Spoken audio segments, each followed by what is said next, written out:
जय श्री राम भाई सभी मेरे भाइयों और बहनों को। तो आज का वीडियो है, एक सवाल है, 2-3 बार लोगों ने मुझसे पूछा है तो मैं सोचा मैं उसको उस पर एक वीडियो बना लेता हूं, क्योंकि उस सवाल का मतलब एक छोटा सा जवाब नहीं हो सकता है कि मैं कमेंट पे लिख के बताऊं। तो मैंने सोचा एक वीडियो में मैं एक्सप्लेन कर लेता हूं, एलाबोरेट कर लेता हूं अच्छे से। सवाल है कि एक लॉट में अगर हम निफ्टी में ट्रेड कर रहे हैं तो हमको कितना स्टॉप लॉस लेना चाहिए। तो अपने को थोड़ा सा मैच्योर होना पड़ेगा भाई इससे रिलेटेड कि एक अमाउंट नहीं है कि मैं इतना अमाउंट का स्टॉप लॉस लूंगा। मेरी बात को समझिएगा। सवाल क्या है कि एक लॉट में अगर मैं निफ्टी में ट्रेड कर रहा हूं तो मुझे कितना स्टॉप लॉस लेना चाहिए। तो अपन ऐसा जवाब नहीं दे सकते हैं कि आपको 500 रुपए स्टॉप लॉस ले लेना चाहिए या 800 रुपए स्टॉप लॉस ले लेना चाहिए। मार्केट के स्ट्रक्चर को समझो, देखो मार्केट कैसे वर्क करता है, पहले ये समझो। जब आप निफ्टी उस दिन का खोल के रखते हो, आप इंट्राडे चार्ट खोल के रखते हो 15 मिनट का, 5 मिनट का, तो जो कैंडल्स फॉर्म होती हैं वो अलग अलग दिन अलग अलग साइज की कैंडल्स फॉर्म होती हैं बेस्ड ऑन वोलेटिलिटी की आपका विक्स कितना है और उस दिन वोलेटिलिटी कितना है, प्लस बेस्ड ऑन कि आप एक्सपायरी के कितने करीब हो या एक्सपायरी के दिन पे हो। तो मेरी बात समझिएगा कि जो कैंडल्स के साइज बनते हैं, कई बार आपको स्क्रीन में दिखेगा कि कैंडल्स के जो साइज होंगे वो 10-10, 20-20, 25-25 पॉइंट के, यानी कि बड़े बड़े कैंडल्स के साइज बन रहे होंगे। किसी किसी दिन आपको दिख रहा होगा कि कैंडल्स के साइज जो है वो छोटे छोटे कैंडल्स के साइज बन रहे होंगे, 4 पॉइंट, 5 पॉइंट के, 6 पॉइंट के, 3 पॉइंट के, 2 पॉइंट के। खास तौर से जिस समय एक्सपायरी होती है, एक्सपायरी के दिन आप देखोगे कि 20-20, 25-25, 30-30, 40-40 पॉइंट का कैंडल का साइज बनता है। तो आपका जो स्टॉप लॉस होना चाहिए वो एक लॉजिकल स्टॉप लॉस होना चाहिए। अमाउंट बेस्ड स्टॉप लॉस नहीं लगा सकते आप, क्योंकि आप 500 रुपए स्टॉप लॉस मान के चल रहे हो या आप पॉइंट्स मान के चल रहे हो। मैं पॉइंट्स में डिफाइन करूं, अगर आप बोल रहे हो कि मैं सिर्फ 5 ही पॉइंट का स्टॉप लॉस लूंगा या 7 ही पॉइंट का स्टॉप लॉस लूंगा। लॉजिकल स्टॉप लॉस क्या होता है कि मार्केट स्ट्रक्चर जो हायर हाई बना रहा है या कैंडल्स का कोई स्ट्रक्चर बना रहा है, तो स्विंग लो के नीचे स्टॉप लॉस रखते हैं, कैंडल लो के नीचे स्टॉप लॉस रखा जाता है।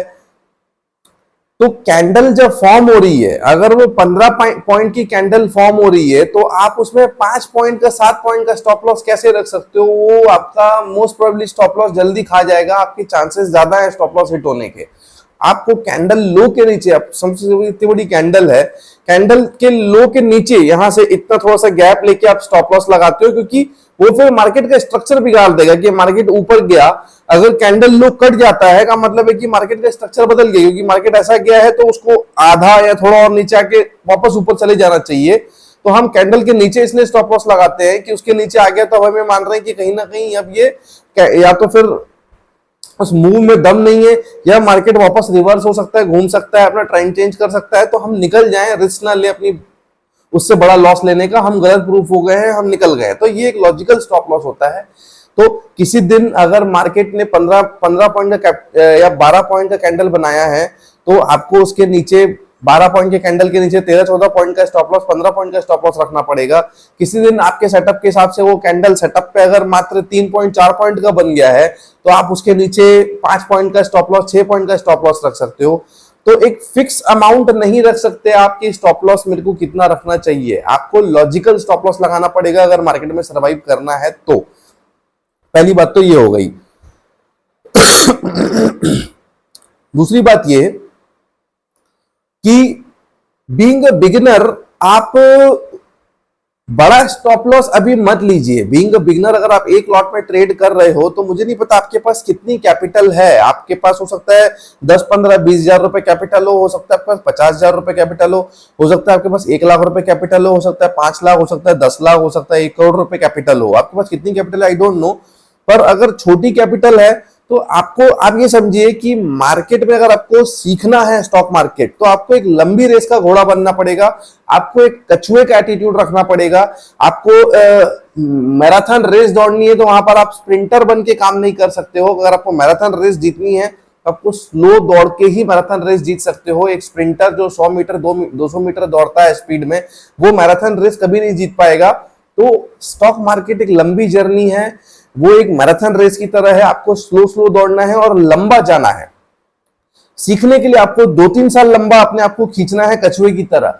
तो मैं ये कहना चाह रहा हूं कि अगर आपके पास बड़ी कैपिटल है तो बधाई हो, आपके पास लाख, 5 लाख, 10 लाख, 1 करोड़ रुपए है तो उसको बचा के रखो, 2-3 साल तक आप एक लॉट से ट्रेड करो। और अगर आपके पास छोटी ही कैपिटल है ही 10-20 हजार रुपए, तो उसको तो बिल्कुल बचा के रखो, क्योंकि बड़ी कैपिटल या छोटी कैपिटल जब आप बड़ी करोगे 2-3 साल बाद जब आप सीखोगे तो आपके पास जब कैपिटल होगी तभी तो आप उससे प्रॉफिट बना पाओगे ना। मेरी बात समझिएगा कि आप एक लॉट से अगर सीख जाते हो तो एक लॉट में अगर आपने साल, 1.5 साल, 2 साल, 3 साल जब तक आपने प्रैक्टिस करी है, आपने उसमें जो भी छोटे मोटे लॉसेस किए होंगे, अगर आप एक्सपर्ट हो जाओगे तो एक समय ऐसा आ जाएगा कि आपके एक एक ट्रेड में आपके एक ट्रेड में आपके 2-3 साल के लॉस कवर हो जाएंगे। 2-3 साल में जो आपने लॉस किया है वो सकता है 1 से 2 ट्रेड कवर करने, जब कैपिटल बड़ी करोगे तो वो आप कब कर पाओगे, जब आपके पास बड़ा पैसा होगा। तो बड़े पैसे को 2-3 साल तक मत डालो, और अगर आपके पास बड़ा पैसा नहीं है, अभी छोटा पैसा है, तो कोई दिक्कत नहीं है, धीरे धीरे करके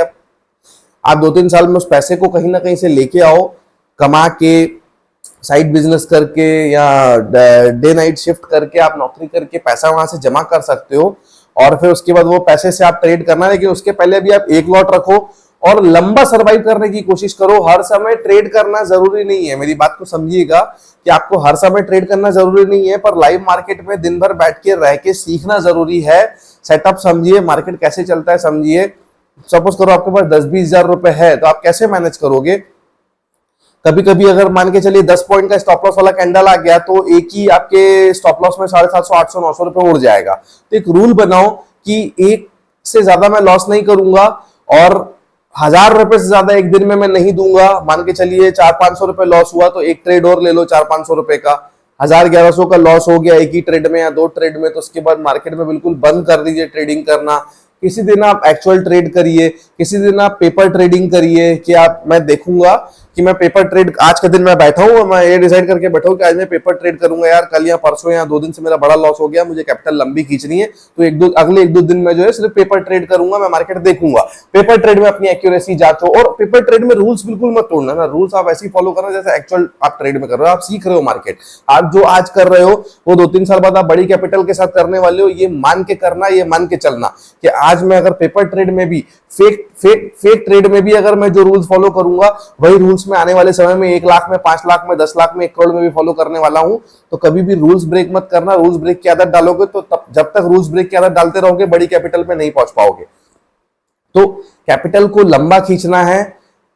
अगर लगता है किसी कैंडल में बड़ा स्टॉप लॉस बहुत आ रहा है, आपको घबराहट हो रही है अभी कि यार ये तो एक ही कैंडल, मेरा सेटअप तो बन रहा है लेकिन मुझे लग रहा है 20 पॉइंट का स्टॉप लॉस आ गया है, तो एकदम से हड़बड़ा के घुसो मत। प्रॉफिट कमा के क्या करोगे एक लॉट में? एक लॉट में आप प्रॉफिट कमाओगे भी तो क्या बस खुश हो जाओगे लोगों को बताने के लिए कि देखो मैंने प्रॉफिट किया? वो खुशी, वो इमोशंस आपके अंदर है, अगले दिन फिर लॉस कर लोगे। जो कमाया वो सब जाएगा और उससे बड़ा चले जाएगा रिवेंज ट्रेडिंग में, फोमो ट्रेडिंग में, इमोशनल ट्रेडिंग में। अपने इमोशंस को कंट्रोल करो। दुख, दर्द, डर, ग्रीड, लालच, खुशी, प्रॉफिट की खुशी, लॉस का दुख, ये सब को कंट्रोल करने की कोशिश करो, तभी आप एक ट्रेडर बन पाओगे। तो अब आपका सवाल का एक मैं और फिर से जवाब शॉर्ट में दे दूं कि कितना एक लॉट में कितना जो है लॉस लेना चाहिए। एक लॉट में अगर आप स्टॉप लॉस रखते हो तो कैंडल लो का स्टॉप लॉस रखो। कैंडल लो का स्टॉप लॉस 5 पॉइंट का भी हो सकता है, 10 पॉइंट का भी हो सकता है, 15 पॉइंट का भी हो सकता है, लेकिन उससे बड़ा स्टॉप लॉस अभी आप मत लो। मोस्ट प्रोबेबली 10-12 पॉइंट का अगर कैंडल लो के नीचे ऐसा सेटअप बनता है कि कैंडल के नीचे भी 10 से 12 पॉइंट का ही स्टॉप लॉस आ रहा है, तो आप उस ट्रेड को लेने की कोशिश करो। लेकिन अगर कोई सेटअप बन रहा है और लग रहा है कि कैंडल बहुत ही बड़ा बन गया, 15-20 पॉइंट का स्टॉप लॉस दे रहा है, तो उस समय सीखो। जरूरी नहीं है ट्रेड लेना, जरूरी नहीं है इतने बड़े पैसे को रिस्क पे डालना। हो सकता है आप सही हो जाओ, पर रिस्क पे मत डालो, गलत भी हो सकते हो। गलत हो गए तो बड़ा पैसा चला जाएगा एक ही दिन में, और फिर आप लंबी रेस की घोड़े नहीं बन पाओगे, कैपिटल चली जाएगी, घबराहट होगी। और अगर चली भी जाती है तो घबराओ मत, चली गई, जब तक पैसा आ रहा है तब मार्केट की तरफ डेडिकेटेड रहो। मान लो पैसा चला गया, पैसा नहीं है, घबराने की जरूरत नहीं है कि मैं पैसा नहीं है तो मैं क्या करूंगा। कोई बात नहीं, पैसा नहीं है तो आप जब तक पैसा कलेक्ट कर रहे हो तब तक आप पेपर ट्रेड करो। मार्केट को डेली देखो, मार्केट डेली आपको सिखाने वाला है 2-3 साल तक। 2-3 साल में एक भी दिन मार्केट को मिस मत करना, हर दिन वो आपको नई नई चीजें सिखाएगा। तो ये था इसका जवाब कि एक दिन में 1000 रुपए से ज्यादा अभी लॉस मत करो। छोटे स्टॉप लॉसेस के साथ काम करना चालू करो। छोटे स्टॉप लॉसेस के साथ काम करने का मतलब ये नहीं है कि 20 पॉइंट का स्टॉप लॉस वाला कैंडल बना है और आप बोल रहे हो कि जो है किसी ने बोला है छोटा स्टॉप लॉस तो मैं जो है 20 पॉइंट में 5 ही पॉइंट का स्टॉप लॉस लेता हूं। तो उस समय बड़ी सोचो कि एक कैंडल 20 पॉइंट की बन रही है, मतलब वॉलेटिलिटी हाई है, मार्केट अगर आधा भी नीचे आ गया तो 10 पॉइंट 12 पॉइंट 15 पॉइंट तो ऐसी स्टॉप लॉस आपका खा जाएगा। और अक्सर ये होता है बड़ी कैंडल में मार्केट नीचे आता है लोगों के स्टॉप लॉस खाने के लिए, तो कोशिश करो छोटी कैंडल वाला स्टॉप लॉस बने, बड़ी कैंडल बनी तो अवॉइड करो। और जो प्रो लोग भी है, प्रो लोग भी जो है बड़ी कैंडल में जो बहुत बड़ी 30 पॉइंट की बन गई तो 30 पॉइंट पे पूरा 30 पॉइंट नहीं, वो 50% पे कई बार स्टॉप लॉस रखते हैं, 75% पे स्टॉप लॉस रखते हैं। तो इस तरीके से आप कर सकते हो।